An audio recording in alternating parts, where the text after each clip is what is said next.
Assalamualaikum warahmatullahi wabarakatuh. Perkenalkan, nama saya Ahmad Rafis. Di sini saya akan mempresentasikan tentang toko online, business to consumer. Nama anggota: 1. Ahmadul Hafiz, kedua Aulia Nur Azizah, 3 Dede Hudeva, 4 Devi Putiananda, yang kelima ada Evelyn, yang keenam ada Hurul Aini.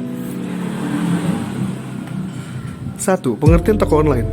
Toko online adalah sebuah toko yang menjual barang-barang yang direalisasikan dalam tampilan sebuah website yang dapat diakses saat terhubung dengan jaringan internet. Jenis-jenis toko online. 1. Iklan baris atau classified. Bentuk bisnis ini merupakan bentuk yang paling sederhana dari usaha e-commerce.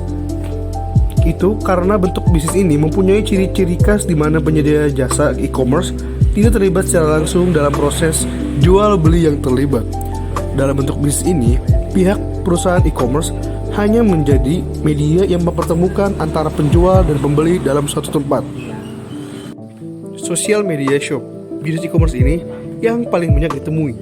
Persis seperti classified, transaksi di e-commerce jenis ini langsung ke penjual. Jadi jaminan keamanan sangat tipis, karena penjual bisa saja menjual per orang yang tidak berbadan hukum. Marketplace C2C atau customer to customer. E-commerce ini jauh lebih aman dengan menggunakan jasa escrow. Jika tiba-tiba terjadi masalah dengan barang, dana akan bisa segera kembalikan pada pembeli. Toko online B2C, business to consumer.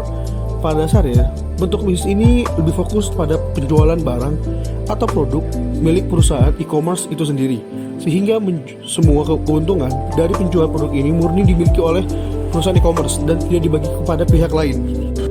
Nama saya Evelyn, hari ini saya akan melanjutkan presentasi dari Ahmad Nur Hafiz. Jenis-jenis toko online.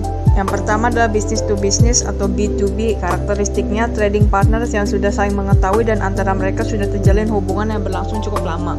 2. Business to consumer B2C. Karakteristiknya terbuka untuk umum di mana informasi disebarkan secara umum pula.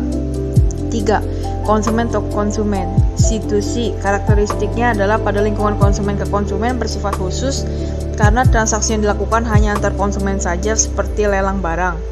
Dan yang keempat adalah konsumen to business atau C2B. Karakteristiknya adalah e-commerce antara individu dan perusahaan secara langsung. Dengan semakin banyak individu yang menawarkan produk dan jasa melalui internet, maka pasar C2B semakin potensial. Metode pembayarannya yaitu ada transfer antar bank, ada kartu debit atau kredit, ada toko retail modern, ada dompet digital, dan COD. Jasa pengiriman. Yang pertama, perusahaan e-commerce yaitu ke pembeli. Begitu pembeli menyelesaikan transaksinya, barang yang dipesan akan langsung dikemas dan diproses tim pengiriman ke alamat tujuan. Perusahaan berjenis business to consumer atau B2C seperti Sephora, Brodo, dan Alfachart kerap menggunakan alur distribusi langsung ini. Yang kedua adalah perusahaan e-commerce yang lalu melalui perusahaan ekspedisi dan lalu ke pembeli. Begitu pembayaran telah dilunasi, produk yang telah dipilih pembeli akan diantar perusahaan e-commerce ke perusahaan ekspedisi eksternal. Ketika sampai di perusahaan ekspedisi, tim pengiriman terlebih dulu mendata dan menyortir alamat barang tersebut sebelum diantar ke pembeli. Perusahaan B2C seperti Bukupedia dan Alfachart kerap mengandalkan alur distribusi ini untuk mengirimkan produk ke pembeli. Sekian dari saya, terima kasih. Nama saya Dede Hudeva, ingin melanjutkan slide yang telah disampaikan oleh Evelyn. Yang ketiga, penjual online, lalu perusahaan ekspedisi, lalu pembeli. Para pedagang cukup mengiklankan barang di platform terkait. Begitu ada pembeli yang membeli barang, pedagang di platform e-commerce atau e-marketplace akan mengemas barang itu untuk kemudian diantar ke perusahaan ekspedisi eksternal. Ada banyak perusahaan ekspedisi yang diberdayakan pedagang online, mulai dari pemain ekspedisi lama seperti JNE, Tiki, Pos Indonesia, hingga penyedia layanan pengiriman berbasis aplikasi seperti GoSend dan Grab Express. Pembeli juga dapat memilih sendiri perusahaan ekspedisi yang tertera di etalase toko online terkait. Alur distribusi seperti ini dapat ditemukan di platform e-commerce dan e-marketplace seperti Tokopedia, Bukalapak, Shopee, Lazada, Sorabel, Elevania, dan Maskolin, yang mewadahi pedagang online skala kecil dan menengah.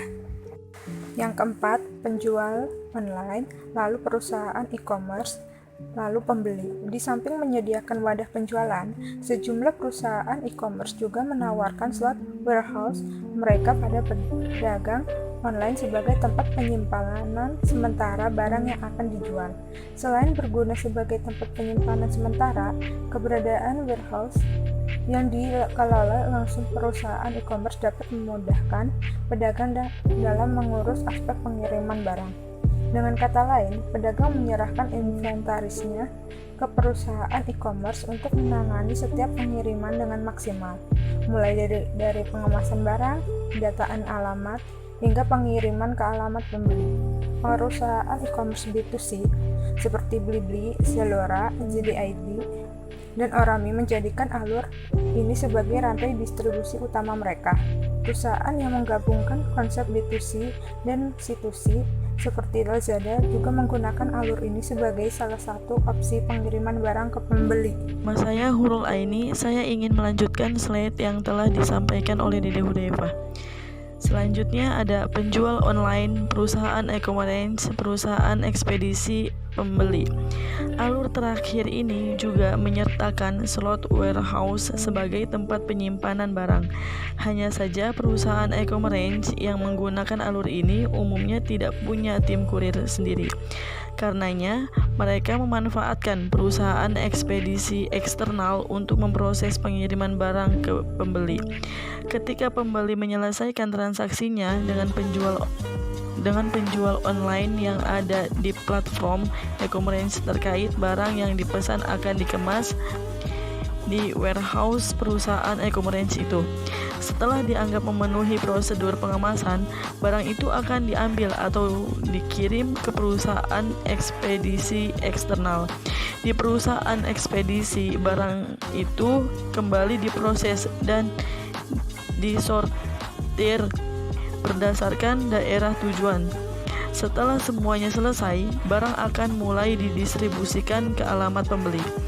Sejumlah perusahaan C2C seperti Jakmall, Trace ID, Outland Coffee menggunakan alur ini untuk mengirim barang. Perusahaan B2C seperti Matahari.com juga menyertakan alur ini dalam mendistribusikan produk-produknya. Selanjutnya ada sumber daya untuk toko online. Yang pertama, sumber daya manusia. Ini merupakan titik inti dari bisnis prosesnya toko online dengan memiliki SDM yang siap menghadapi perputaran ganasnya pemasaran online. Maka disiapkan SDM multitalenta dengan kepekaan tinggi. SDM ini perlu ditekankan mengenai prosedur standar dalam menjalankan bisnis online. Prosedur kerja, instruksi kerja yang benar, maka akan mengamankan bisnis Anda. Kenapa? Karena di bisnis online salah dalam mengetikkan satu angka saja maka bisa berdampak kerugian. Misal, dalam akses alat pembayaran, Anda kesalahan misal mengetikkan angka 0 kelebihan 1 saja, maka bisa berdampak panjang, harusnya transfer 10 juta menjadi 100 juta dan lain-lain. Nama saya Aulia, saya ingin melanjutkan slide yang telah disampaikan oleh Hurul. Yang kedua ialah sumber daya sistem atau sistem open source. Ini berpengaruh terhadap daya tahan sistem yang digunakan, berkenaan dengan sejauh mana toko online ini akan tetap kokoh diakses dan digunakan oleh banyak orang dalam jangka panjang, baik dari sisi ketepatan, pemilihan CMS toko online, dan web developer. Dari sisi ancaman, adanya cracker dan hacker dengan teknik yang bisa melumpuhkan bisnis toko online jika tidak sempurna dalam hal ini. Mungkin berdampak pada data rekaman, transaksi, daftar produk yang bisa tiba-tiba hilang. Di beberapa kasus web e-commerce dunia sampai kepada manipulasi harga, dibuat murah oleh cracker dan dibeli sendiri. Pemilihan antara penggunaan CMS toko online yang gratis dan berbayar merupakan kepentingan strategis, bukan persoalan berita dari teman atau ingin mendesain sendiri. Ini jauh lebih perfect dengan syarat developer dan perancang desain sistem penuh secara nyata, membuat dengan produser yang standar minimal dunia. Yang jelas harus mengarah kepada kemudahan dan kepuasan dari dua sisi, yaitu dari sisi perusahaan dan pelanggan. Semakin mudah digunakan oleh masyarakat, maka web toko online membantu efektivitas pemasaran secara utility. Yang ketiga, sumber daya lalu lintas pembayaran online. Dalam toko online, karena durasi titik temu antara pengunjung web pengelola toko online bisa berjalan dengan cepat, maka kualitas kecepatan konfirmasi dalam penerimaan dan pembayaran cukup penting. Anda bisa membayangkan jika toko online namun pembayaran menggunakan Wesel Pos. Standar pembayaran ini memiliki banyak faktor. Jika hanya dalam negeri, maka pembayaran transaksi toko online tidak begitu rumit, alias mudah. Namun jika lintas negara, maka perlu media pembayaran yang cepat dimonitor dan auto debit. Misalnya PayPal, Google Checkout, atau manual wire transfer, Western Union, Liberty Reverse, dan lain-lain.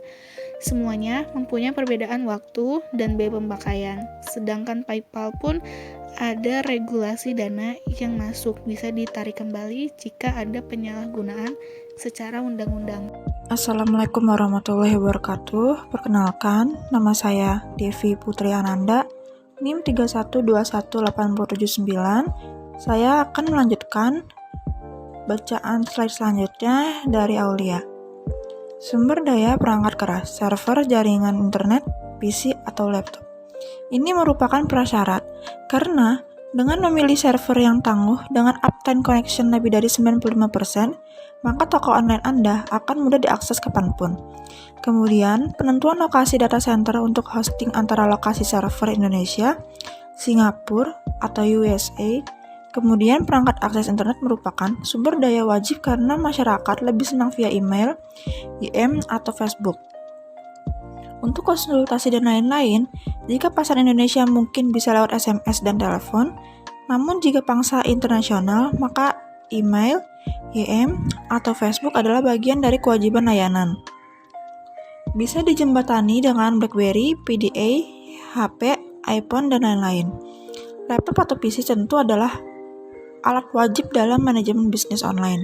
Pastikan bebas virus, software, dan trojan agar transaksi Anda tidak diganggu dan diintai. Sumber daya komunikasi real time. Dalam toko online, ketika transaksi mungkin masih minim, maka komunikasi dengan email, YM cukup nyaman. Namun jika berkutat dengan masalah barang yang belum sampai, barang cacat, hilang di pengiriman, maka harus disediakan ruang akses komunikasi real time. Karena ini adalah solusi dari bisnis online, kecepatan dalam troubleshooter menjadi alat ukur bagi pelanggan SMS 24 jam, layanan pengiriman terpantau dagang online seperti Post Express dan lain-lain. Real time dalam hal ini bahwa usahakan pelanggan terbiasa menerima jawaban yang pasti dan jelas. Jangan sampai lempar sana lempar sini, karena dalam dunia online kepercayaan dibangun ketika ada solusi dalam penyelesaian masalah, karena satu dengan yang lain dalam dunia online belum tentu saling mengenal. Terima kasih, sekian dari kelompok kami, kurang lebihnya mohon maaf. Wassalamualaikum warahmatullahi wabarakatuh.